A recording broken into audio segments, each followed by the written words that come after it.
नमस्कार, शुभम भवतु। Self discovery with Manish Khairnar के इस अद्भुत सफ़र में मैं मनीष खैरनार आपका स्वागत करता हूं। दोस्तों, आशा रखता हूं कि अभी तक के इस सीरीज़ के अभी तक के सारे एपिसोड्स आपने अच्छे से देखे होंगे, समझे होंगे, उसमें जो प्रैक्टिसेस दी है वो प्रैक्टिसेस करी होंगी और उससे आपके जीवन में आपको कुछ ना कुछ बदलाव महसूस होने शुरू हुए होंगे। अगर आपको कुछ भी क्वेश्चन है, कुछ समस्या है, क्वेरी है, कहीं आप अटक जाते हैं, समझ में नहीं आता है, तो मुझे लिख कर भेजिए, ठीक है। मैं कोशिश करूँगा उसको एड्रेस करने की। दोस्तों, हमारे आखिरी वीडियो में हमने बात करी थी the difference between victimhood frequency and creator mode frequency में। दोस्तों, लोगों ने उनको बहुत पसंद किया, उन वीडियोस को, उसमें दिए गए कॉन्सेप्ट्स को बहुत पसंद किया और हमें कुछ प्रश्न भी आए हैं। लोगों ने हमें रिक्वेस्ट भेजा है कि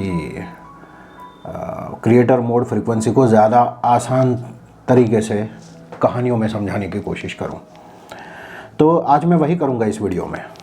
तो शुरू करते हैं। कहानी कुछ इस प्रकार है कि एक थे सेठ जी जिनका नाम था चमन लाल फूलवाले। उनके पास बहुत पैसा था। एक बार चमन लाल जी को क्या सूझी, उन्होंने सोचा कि चलो फिल्म बनाते हैं और एक प्रोड्यूसर को हायर कर लिया। प्रोड्यूसर को पैसा वगैरह दे दिया और उनको बोल दिया कि भाई मूवी बनाओ, पैसे चाहिए तो मुझसे मांग लेना।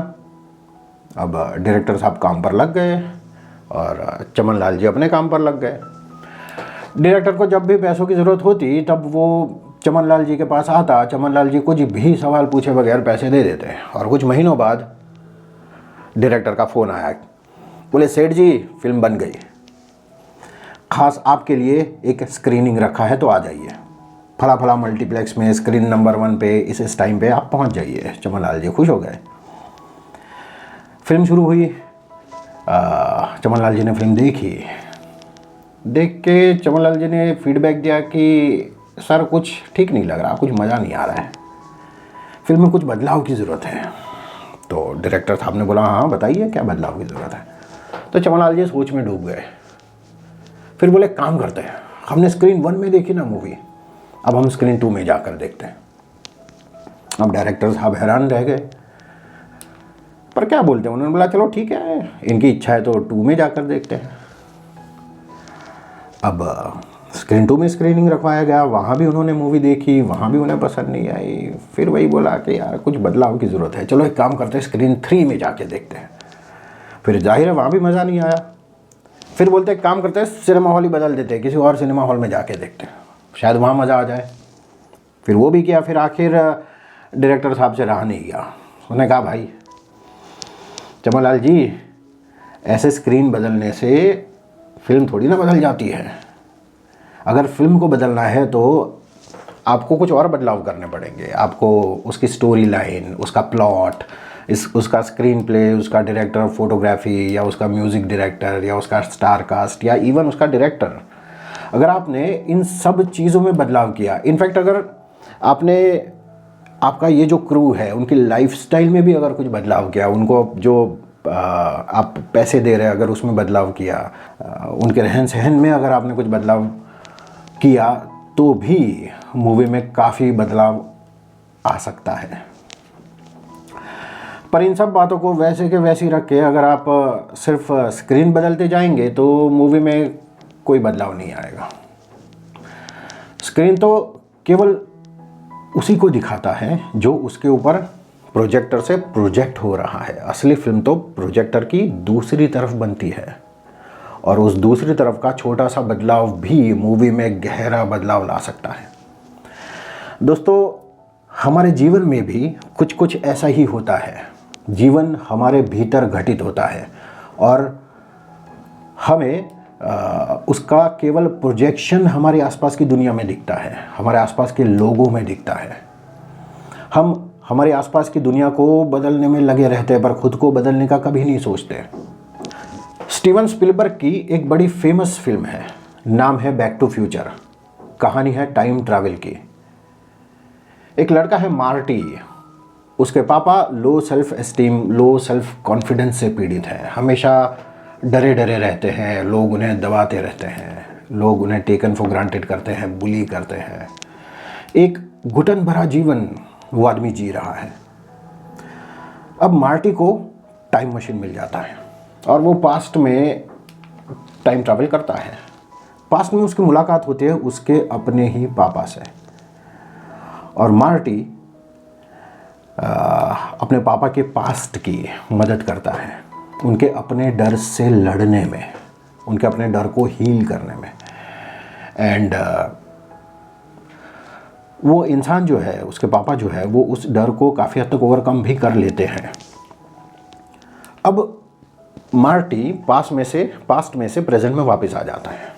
वापस आता है तो क्या देखता है कि उसकी पूरी दुनिया ही बदल गई है। जो लोग पहले उन्हें बुली किया करते थे वो अब उनका सम्मान करने लगे हैं। पापा भी बहुत सक्सेसफुल हो गए, उनका करियर भी बहुत आगे निकल चुका है, उनके पास बड़ा घर है, बड़ी कार है।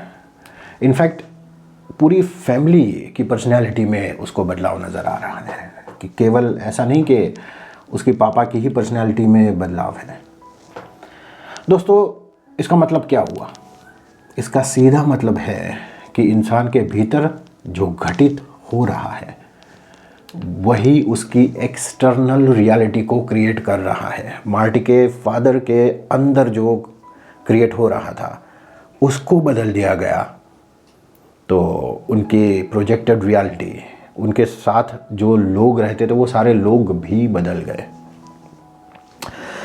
एक हिप्नोथेरापेटिक मोडालिटी है जिसे कहते हैं फ्यूचर प्रोग्रेशन।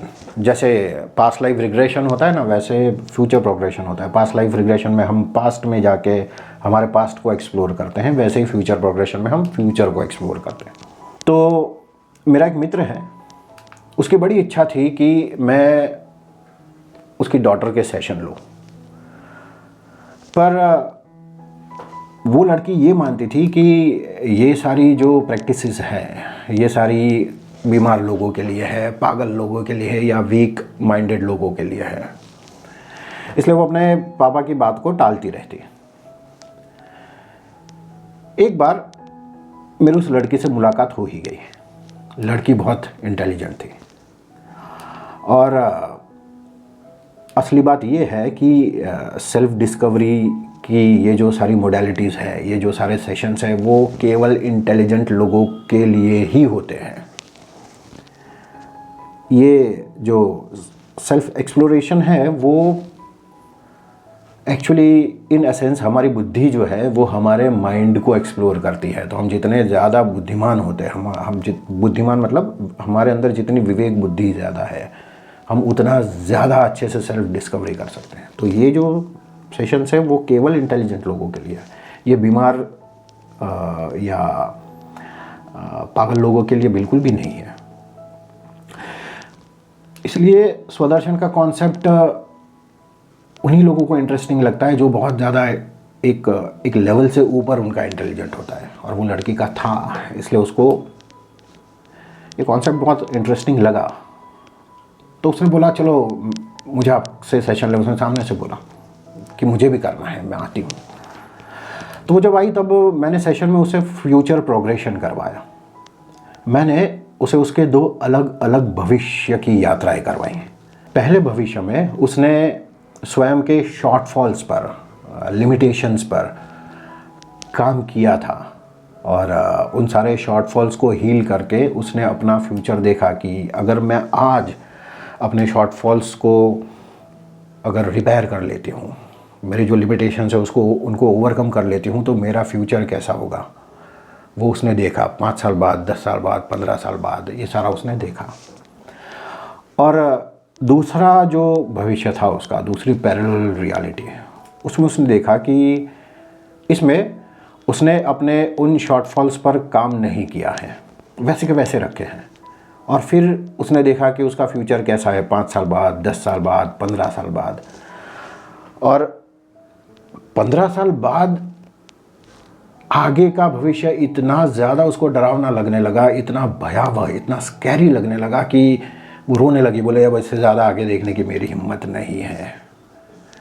मैं समझ गई हूँ कि प्रेजेंट में, वर्तमान में मेरी ये छोटी छोटी लगने वाली खामियां भी कुछ सालों बाद मेरा कितना ज़्यादा नुकसान करेगी। और ऐसा नहीं कि सिर्फ मेरा ही नुकसान करेगी, मेरे मित्रों का, मेरे परिवार वालों का, मेरी फ़िज़िकल हेल्थ का भी नुकसान करेगी। फिर तुरंत उसने कहा कि मुझे सेशन शुरू करने हैं।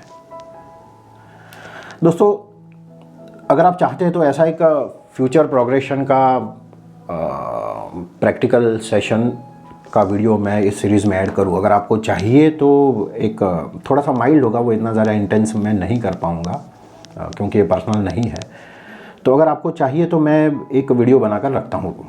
आपके सुझाव मुझे भेजिए, या तो कमेंट करिए या तो मुझे पर्सनली भेजिए, ठीक है। तो एक वीडियो मैं इसके ऊपर बनाकर आपको देता हूँ, देखिए, आपका भी अनुभव मेरे से शेयर करिए, ठीक है। ओके, तो हमें ये बात समझने में बहुत देर लग जाती है कि हम जिसको ढूंढते हैं ज़माने में उम्र भर, वो ज़िंदगी तो अपने ही अंदर का खेल होती है। आकाश में देखकर हम भगवान से कंप्लेन करते हैं कि भाई तूने मेरे साथ ऐसा क्यों किया, मुझे क्यों दुखी करता रहता है, तुम्हें और कोई नहीं मिलता क्या? बाकी सब लोग देखो कितना सुखी है, केवल मैं ही एक हूँ जो दुखी हूँ। लोग खुद से ज़्यादा सुखी लोगों को देखकर कंप्लेंट से भर जाते हैं और ज़्यादा दुखी हो जाते हैं। और इस दुख से निपटने का एक बहुत ही क्रिएटिव तरीका कुछ लोग ढूंढ निकालते हैं। वो क्या करते हैं कि वो खुद से ज़्यादा दुखी लोगों को खोजने में लग जाते हैं, वो खुद से ज़्यादा दुखी लोगों को ढूंढ लेते हैं और उन्हें देखकर उनको अंदर एक तसल्ली मिलती है, एक सुकून मिलता है कि चलो भाई, मेरे से भी ज़्यादा दुखी लोग हैं तो इनके कंपैरिजन में मैं तो सुखी हूँ, और ये सोचकर वे अपना मन बना लेते हैं। पर वैसे देखा जाए तो दोनों एक जैसे ही हैं, दोनों ही दूसरों की लकीर देखकर डिसाइड कर रहे हैं कि उनकी खुद की लकीर लंबी है या छोटी है। उनकी खुद की कोई डेफिनेशन नहीं, उनका खुद का कोई पैमाना नहीं है लंबाई को डिफाइन करने वाला। इसलिए उनकी ये डेफिनेशन टेम्पररी ही होती है, क्योंकि ये केवल एक कोपिंग मैकेनिज़्म है, अपने दर्द से निपटने का एक काम चलाऊ जुगाड़। उनको अंदर से हमेशा यही लगता रहता है कि कोई एक इमोशन है या कोई एक पेन है जो सदा उनके पीछे लगा रहता है। जो अकेलापन या जो अधूरापन, जो वीकनेस, जो इनकम्प्लीटनेस, जो हेल्पलेसनेस वे बचपन से महसूस करते आ रहे हैं, वही का वही इमोशन जीवन भर घूम फिर के अलग अलग रूप बदल के उनके सामने आ जाता है। उम्र बदलती जाती है, जगह बदलती जाती है, आसपास के लोग बदलते जाते हैं, पर वो इमोशन, वो पेन वैसे का वैसा घूम फिर के वापस आके सामने खड़ा हो जाता है। एक छोटा बच्चा जो पहली क्लास में अपने दोस्तों की पेंसिल देखकर या उनके कपड़े देखकर या उनकी साइकिल देखकर जलन महसूस करता है, वही वाली जलन वो ऑफिस में अपनी कलीग की पे स्लिप देखकर भी महसूस करता है। जिस बच्चे को अपने भाई या बहन की तारीफ होती हुई देखकर feeling of not good enough महसूस होता था, वही वाली अपूर्णता उसे अपने पड़ोसी की बड़ी कार देखकर महसूस होती है। मानो वह एहसास किसी भूत की तरह उसके पीछे लगा है, और इंसान उस भूत से दूर भागने के लिए चाहे जो कर ले, वो साई की तरह उसके पीछे पीछे आ ही जाता है। एक इंसान उसे जान छुड़ाने के लिए घर बार बदल देता है, दोस्त बदल देता है, नौकरी बदल देता है, रिश्तेदार बदल देता है। कुछ लोग तो संसार तक छोड़ देते हैं, या तो संन्यास ले लेते हैं या तो आत्महत्या कर लेते हैं। पर अंततो गत्वा सब वैसे का वैसा ही रहता है। और यही रियलाइज़ करने में उम्र निकल जाती है कि जीवन तो मेरे अंदर घटित हो रहा था, उससे मैं जितना भागता रहा वो उतना विकराल होकर मेरे सामने आता रहा। काश कभी खुद के भीतर जाकर उस इमोशंस से दो बातें कर लेता, उससे पूछता कि भाई क्या समस्या है, चलो बैठते हैं आराम से, मिल के समाधान निकालते हैं। पर ऐसा कभी किया नहीं। एक शायर ने इस एगनी को, इस विडंबना को बहुत अच्छे से बयान किया। उन्होंने कहा, मसाइन थे कुछ इस कदर ज़िंदगी के, मसाइन मतलब मसले, प्रॉब्लम्स, समस्याएं। मसाइन थे कुछ इस कदर ज़िंदगी के, कभी ज़ख्म भी गिन नहीं पाए अपने। तमन्ना थी अपने से मिलते किसी दिन, कभी खुद से भी 2 घड़ी बात करते। ज़्यादातर लोगों को ये समझने में बहुत देर हो जाती है कि मैं जिस दर्द को अपने अंदर दबाने की और उसे भागने की फिराक में दौड़ता रहा, वो तो मेरे साथ ही आकर बैठ जाता, मानो कोई दिया अपने ही उजाले से भागने की फिराक में हो। उसे लगता है कि ये पीले रंग का प्रकाश पता नहीं क्यों मेरे पीछे लगा है, मैं जहाँ जाता हूँ वहाँ पहुँच जाता है। पर उसे ये समझ नहीं आ रहा कि वो खुद इस प्रकाश का जनक है, वो खुद इस प्रकाश को पैदा कर रहा है। जैसे चमनलाल जी ने मूवी को प्रोड्यूस किया, वैसे ही वो दिया उस प्रकाश को प्रोड्यूस कर रहा है। अगर चमनलाल जी को फिल्म में बदलाव लाना है तो उन्हें प्रोजेक्टेड रियलिटी में नहीं, प्रोडक्शन में बदलाव लाना पड़ेगा। वैसे ही हमें हमारे जीवन में बदलाव लाना है तो ये समझना होगा कि हमारे आसपास की दुनिया हमारी प्रोजेक्टेड रियलिटी है, जिसे हमने खुद ने प्रोजेक्ट किया है, हमने खुद ने प्रोड्यूस किया है, मैनिफेस्ट किया है। हाँ, अनकॉन्शियसली, सबकॉन्शियसली किया है, पर किया हमने ही है। तो अगर हमें उन्हें बदलना होगा तो हमें हमारे सबकॉन्शियस में, अनकॉन्शियस में जाके खोज करनी होगी, और वहाँ जाके हम जो भी बदलाव लाएंगे वो उसका परिणाम हमें मैनिफेस्टेड यूनिवर्स में, मैनिफेस्टेड रियलिटीज़ में दिखेगा। तो यही अनकॉन्शियस की यात्रा करनी, उसमें जाके बदलाव करने और फिर देखना, ऑब्ज़र्व करना कि मेरी मैनिफेस्टेड रियलिटी में क्या बदलाव आए हैं, और वो फीडबैक, वो विजडम लेकर वापस से सबकॉन्शियस अनकॉन्शियस पे जाना और वापस से बदलाव करना और वापस से प्रोजेक्टेड रियलिटी में चेंजेस नोटिस करना। ये जो खुद के साथ प्रयोग करने हैं, किसी वैज्ञानिक की तरह बार बार अपने ऊपर प्रयोग करते रहना, एक न्यूट्रल ऑब्जर्वेशंस लेते रहना, खुद के अंदर वैसे प्रवेश करना जैसे एक साइंटिस्ट लेबोरेटरी में प्रवेश करता है। यही है क्रिएटर मोड फ्रीक्वेंसी। इसकी शुरुआत कैसे होती है? दोस्तों, जीवन हमें हर कदम पे ये अपॉर्चुनिटी देता है, ये ऑप्शन देता है कि हम क्रिएटर मोड फ्रीक्वेंसी को चूज़ करें। एक बहुत ही सिंपल कहानी से मैं समझाने की कोशिश करता हूँ। एक गृहिणी है, होम मेकर, दोपहर का समय है, वो खाना बना रही है। सामने गैस है, गैस के 4 बर्नर है, 4 बर्नर्स पे अलग अलग चीज़ें पक रही हैं। वो रोटियां बना रही है। रोटी बनाना एक मोनोटोनस टास्क है। तो वो करते करते उस औरत का मन, उस गृहिणी का मन बहुत जगह घूमने लग गया। उसको बहुत सारे रिग्रेट्स आ रहे हैं कि भाई इससे शादी नहीं की होती, उसकी जगह उस बंदे से शादी की होती तो ज़्यादा अच्छा था, या तो शादी में मुझे ये साड़ी नहीं दी गई, या मेरी ननद ने मुझे ये बोला, या शाम में टीवी सीरियल में जो हुआ वो। तो तरह तरह के डिस्कम्फर्टिंग थॉट्स से वो घिरी हुई है, उसका मन घिरा हुआ है, वो चिड़ी हुई है। अब उतने में उसका छोटा बच्चा आता है, 2 साल का बच्चा है। वो आके उसकी साड़ी खींचता है। उस बच्चे ने कुछ ड्राइंग बनाई है, वो बड़ी चाव से अपनी माँ को दिखाने आया है कि मम्मी देखो मैंने क्या बनाया। अब माँ तो है चिड़ी हुई, अब उसको समझ में नहीं आया।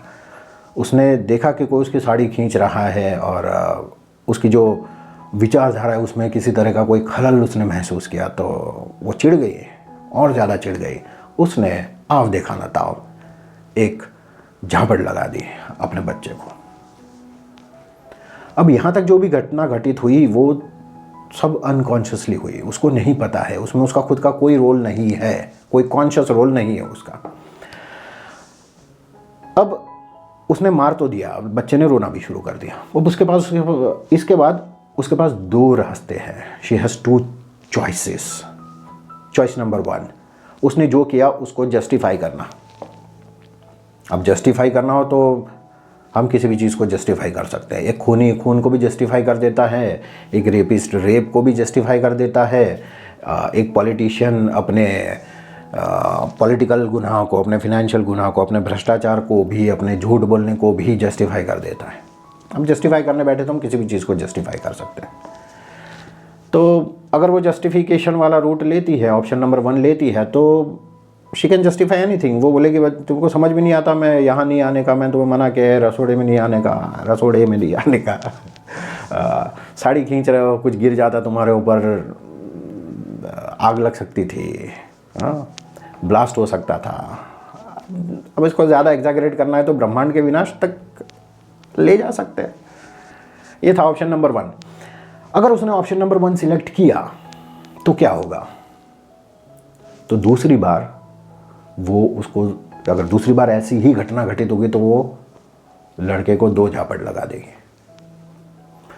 और ऐसे ही झापट खाते खाते लड़का बड़ा होगा और एक दिन फिर माँ को भी लगाएगा, है कि नहीं?